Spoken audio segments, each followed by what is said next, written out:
त्रिपुरा भैरवी तथा ज्वालामुखी आदि देवियों की पूजन विधि। भैरव ने कहा, इसके बाद मैं भोग और मोक्ष प्रदान करने वाली त्रिपुरा देवी की पूजा आदि का वर्णन करूंगा, उसे आप सुने। देवी का यथाविधि ओम हुई आगक्ष देवी इस मंत्र से आवाहन करके ओम हुई हुई इस मंत्र का उच्चारण करते हुए रेखा करके ओम हुई क्लेनिधि भम नमः इस मंत्र से उन्हें प्रणाम करें तथा उनकी शक्तियों के साथ महाप्रेतासन पर विराजमान रहने वाली देवी त्रिपुरा भैरवी का पूजन करें। एम ह्रीं त्रिपुराय नमः इस मंत्र से उन्हें नमस्कार करें। देवी के पश्चिम, उत्तर, दक्षिण, ऊर्ध्व आदि मुखों को भी नमस्कार करें।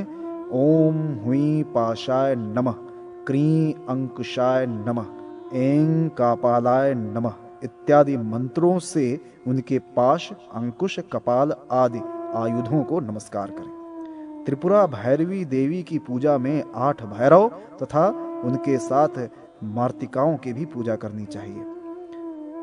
असितांग भैरव, रुरु भैरव, चंड भैरव, क्रोध भैरव, उन्मत्त भैरव, कपाली भैरव, भीषण भैरव और संहार भैरव, ये 8 भैरव हैं।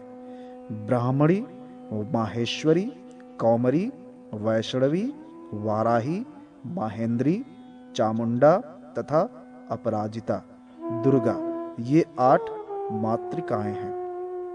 पूजक को चाहिए कि वो ओम काम रूपाय अतिसांगाय भैरवाय नमो ब्राह्मणाय इस मंत्र से पूर्व दिशा में कामरूप असितांग भैरव और देवी ब्राह्मणी का आवाहन पूर्वक पूजन करें।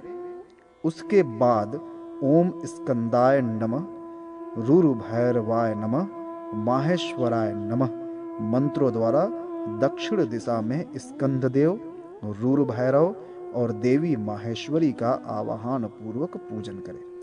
ओम चंडाय नमः, कौमार्य नमः इन मंत्रों से पश्चिम दिशा में चंड भैरव तथा देवी कौमारी का आवाहन पूर्वक पूजन करें। तत्पश्चात ओम उल्काय नमः, ओम क्रोधाय नमः, ओम वैष्णवाय नमः इन मंत्रों से उत्तर दिशा में उल्का देवी, क्रोध भैरवी और देवी वैष्णवी का आवाहन पूर्वक पूजन करें।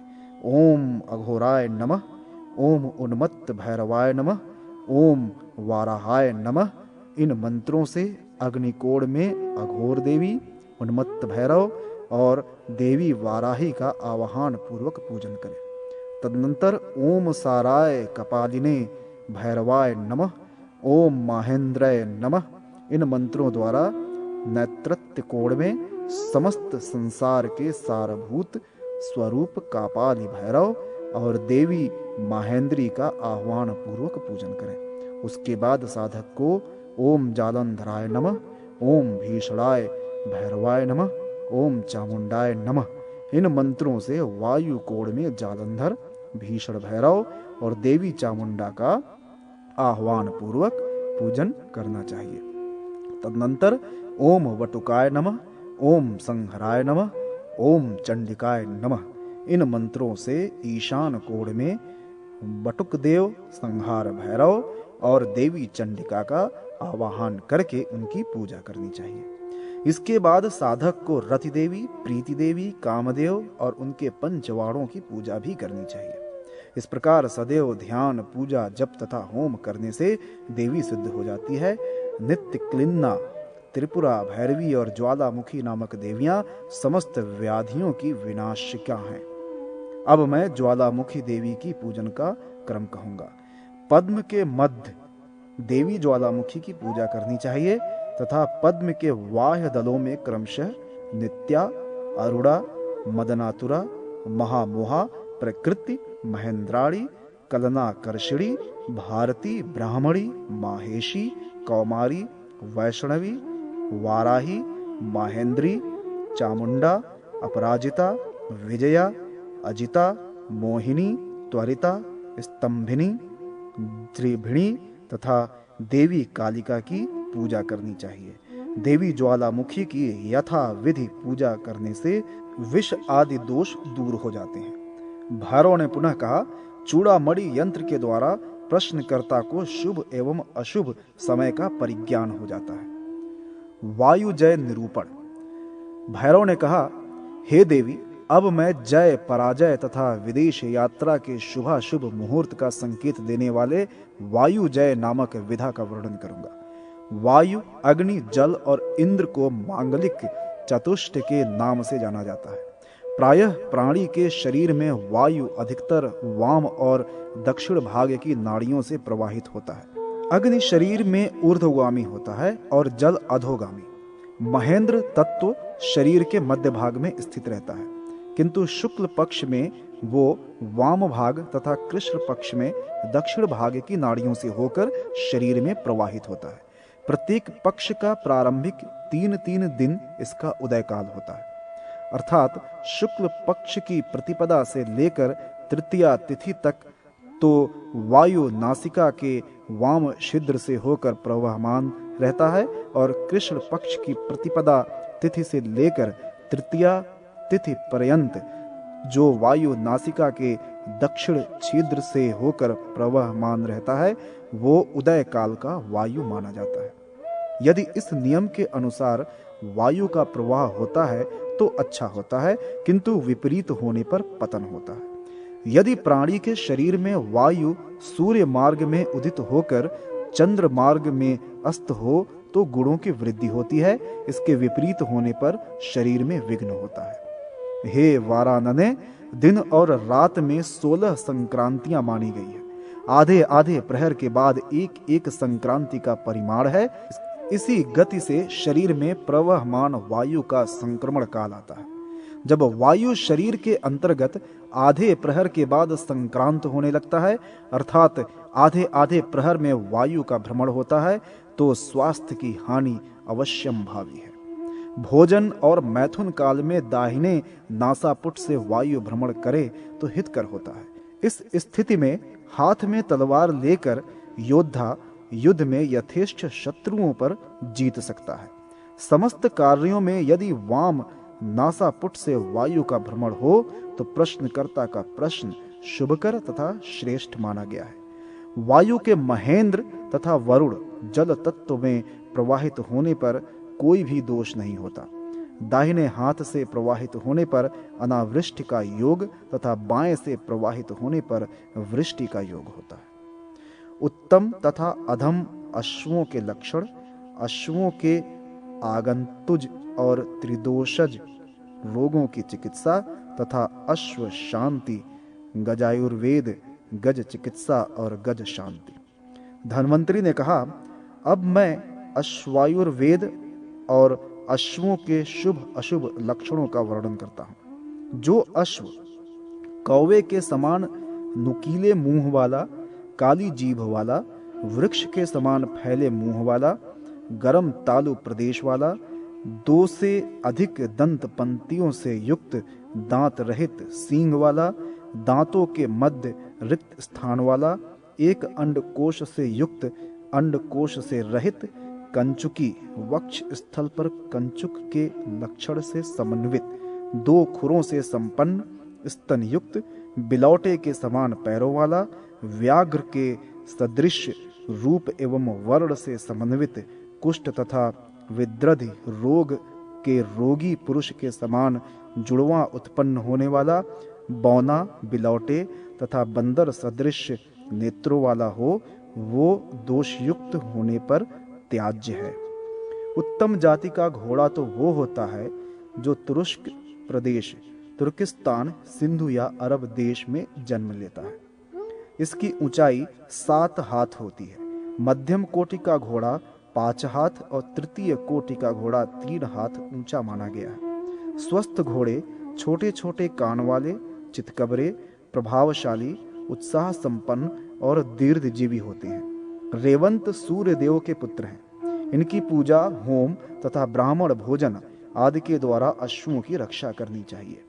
चीड़ वृक्ष का काष्ठ, नीम की पत्ती, गुग्गुल, सरसों, घृत, तिल, वचा, वच और हींग को पोटली आदि में रखकर घोड़े के गले में बांधने से घोड़े का सदैव कल्याण होता है। घोड़े के शरीर में उत्पन्न होने वाला मुख्य दोष व्रण घाव होता है।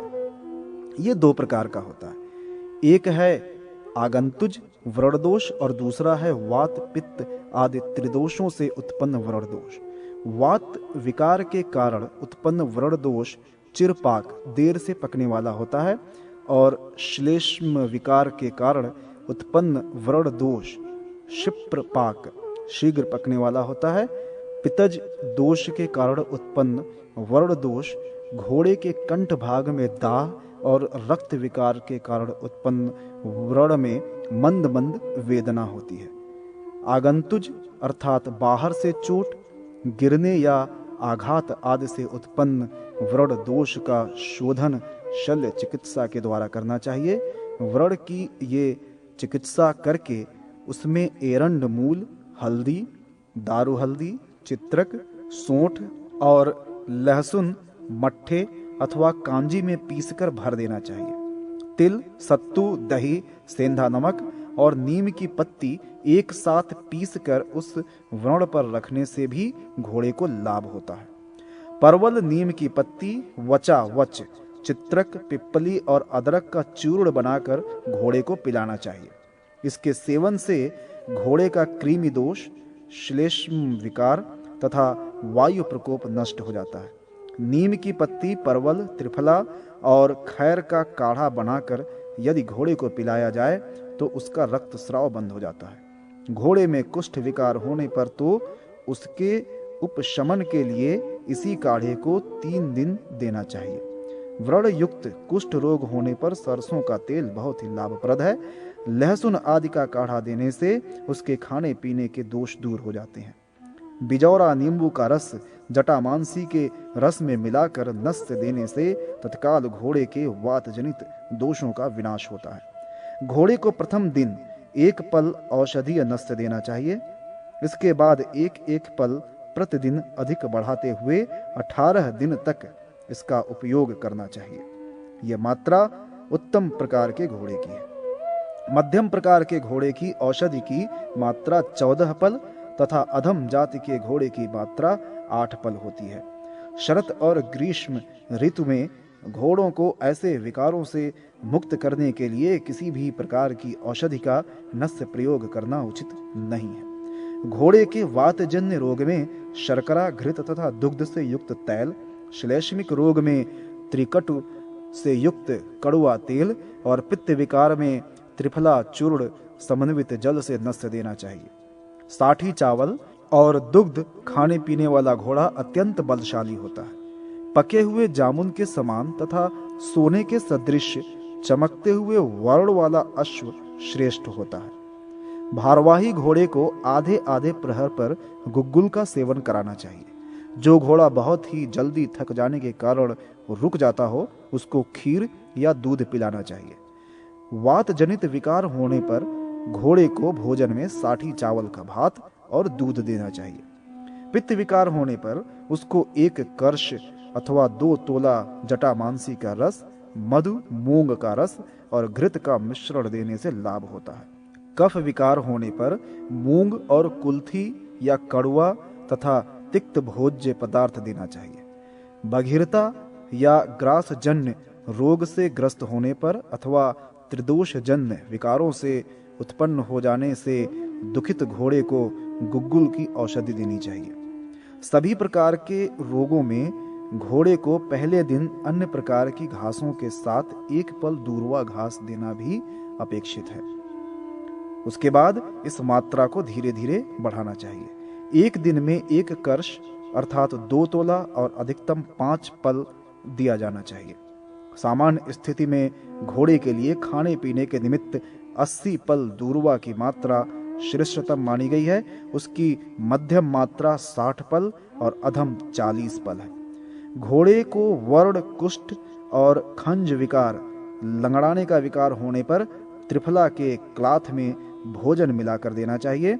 मंदाग्नि और शोथ होने पर उसको गोमूत्र के साथ भोजन देना चाहिए। वात पित्त जन्य वर्ण विकार अथवा अन्न व्याधि होने पर गो दुग्ध और घृत मिलाकर घोड़े को भोजन देना लाभकारी है। दुर्बल घोड़े को मासी नामक औषधि के साथ भोजन देना पुष्टिकारक होता है।